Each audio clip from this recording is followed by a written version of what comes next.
Mungkin harapannya kedepannya dari PT 3D Zaiku ini mungkin bisa banyak mendatangi sekolah-sekolah lain juga untuk memperkenalkan cara pengoperasian 3D printer tentunya, agar para siswa-siswa sekolah itu tahu bagaimana cara menggunakan 3D printer yang baik dan benar, bagaimana cara pengoperasiannya, melakukan apa yang harus dilakukan saat ada masalah. Mungkin itu harapan saya ke depannya.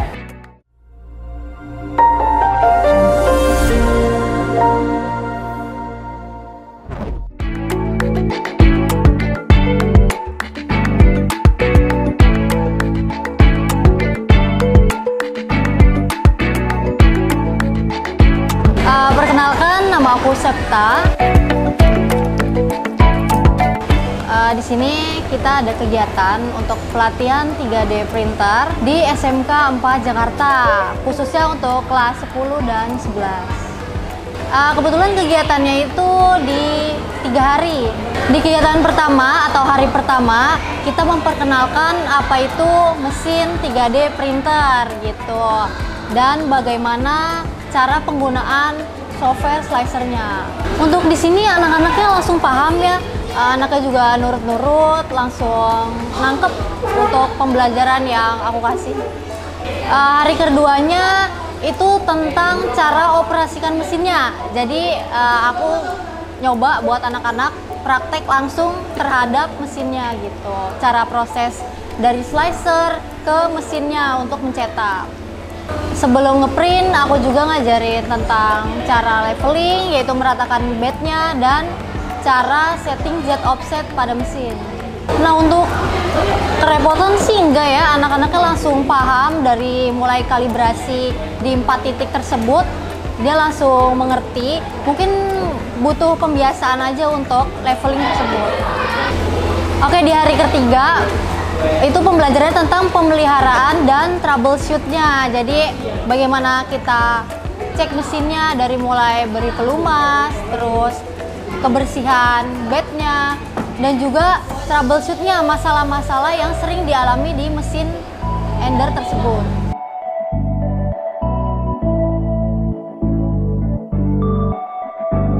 Sambil ininya ditekan, putih-putihnya ditekan. Nah, gitu. Dia terlepas.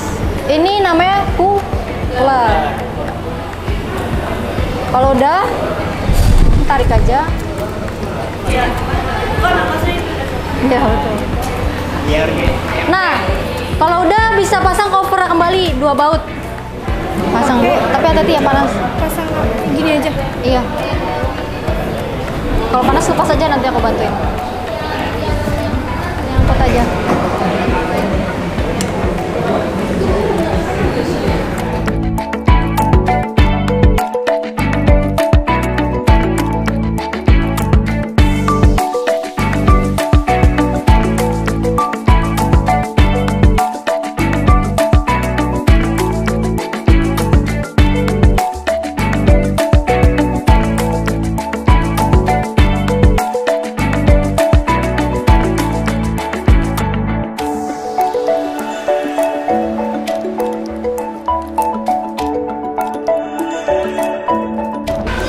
Untuk kendala untuk pelatihan di sini sih nggak ada ya, karena anak-anaknya benar-benar antusias, terus juga gampang memahami pembelajarannya gitu. Untuk harapannya sih, aku berharap semoga ilmu yang aku berikan di 3 hari ini di SMK 4 Jakarta ini bermanfaat, dan mereka bisa benar-benar mengoperasikan mesin 3D printer ini gitu.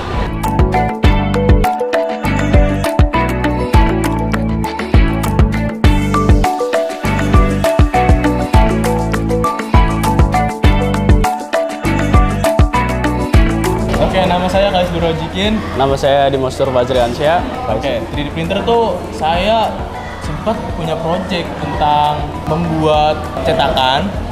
Nah, habis itu cetakannya itu dibuat cetakan kembali. Jadinya cetakan yang sudah di print di 3D printer saya taruh di pasir. Nah, taruh di pasir, baru cetak. Pakai bahan sampah-sampah yang udah pakai, kayak plastik, gabus, yang lainnya. Nah, dari cetakan 3D printer ini baru dibuat lagi yang lainnya. Jadi punya dua bahan. Setahu saya ya, 3D printer tuh alat atau mesin untuk membuat suatu benda. Contohnya kemarin saya membuat ini apa? Nah, ini hasil karya saya nih, saya membuat gantungan kunci dari 3D printer. Yang saya pakai itu 3D printer tipenya Ender 3 Pro. Ini hasilnya 3D printernya. Ini ukurannya 6 cm kali 7 cm ya. Harapannya untuk kedepannya bisa menjadikan untuk alat pembelajaran dan sekaligus bisa jadi pembelajaran anak-anak buat praktek kewirausahaan contohnya. Jadi kan kita bisa belajar wirausaha dari dini, begitu. Halo semua, perkenalkan nama saya Nicholas Armando. Saya di sini sebagai salah satu murid dari kelas 10 Teknik Mekatronika. Ya, kalau saya Jahit Permudial Gifari. Saya juga murid dari 10 TMK. Lalu teman saya? Saya Muhammad Zafirus Kayanto. Saya juga di sini sebagai siswa di kelas 10 Teknik Mekatronika. Sedikit-sedikit kami sudah mendengar dari beberapa konten yang beredar di sosial media. Iya, sebelumnya kami cuman pernah dengar doang tapi belum tahu lebih lanjut. Dan juga kami juga tahu karena di sini memang udah ada alatnya. Jadi kami pengen nyoba tapi waktu itu alatnya masih belum bisa, masih ya rusak lah gitu, belum dibenerin. Saya kalau disuruh ngeprint nih, mulai dari nyari 3D model, kalau terus disuruh nge-slice, habis itu disuruh mulai ngeprint. Kalau itu sih saya udah mulai cukup percaya diri ya. Tapi ya gitu, masih perlu bimbingan-bimbingan lagi. Untung aja nih, kakak-kakak pengajarnya itu mantep dah ngajarinnya. Enak. Jadi saya langsung ngerti kalau disuruh ngeprint. Ya kalau untuk saya juga sama sih. Kayak misalnya cari 3D modelnya, habis itu ngatur-ngatur di Creality Slicer saya udah paham, dan juga cara mengoperasikan 3D printer udah paham bagaimana caranya. Mungkin yang belum saya paham itu cara membuat 3D modelnya dari awal. Karena kan kalau misalnya sekarang kan kita masih menggunakan 3D model yang ada di internet. Nah mungkin itu yang harus mungkin saya pelajari. Dan juga untuk latihannya sih bagus banget sih, karena yang tadinya pengetahuan saya tentang 3D printer masih sedikit banget, tapi berkat ada bantuan dari kakak-kakak PT 3D Zaiku ini, kami akhirnya bisa lebih paham secara lebih lanjut. Iya, di sini kami diajarin dengan benar-benar bagus banget. Soalnya saya dari awal yang nggak paham jadi paham.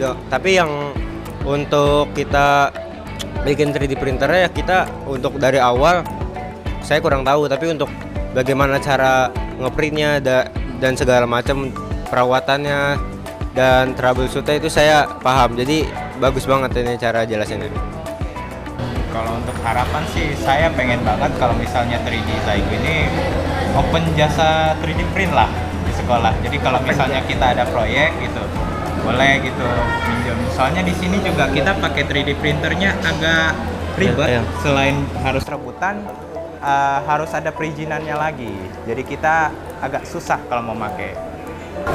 Mungkin harapannya kedepannya dari PT 3D Zaiku ini mungkin bisa banyak mendatangi sekolah lain juga untuk memperkenalkan cara pengoperasian 3D printer tentunya, agar para siswa-siswa sekolah itu tahu bagaimana cara menggunakan 3D printer yang baik dan benar, bagaimana cara pengoperasiannya, melakukan apa yang harus dilakukan saat ada masalah.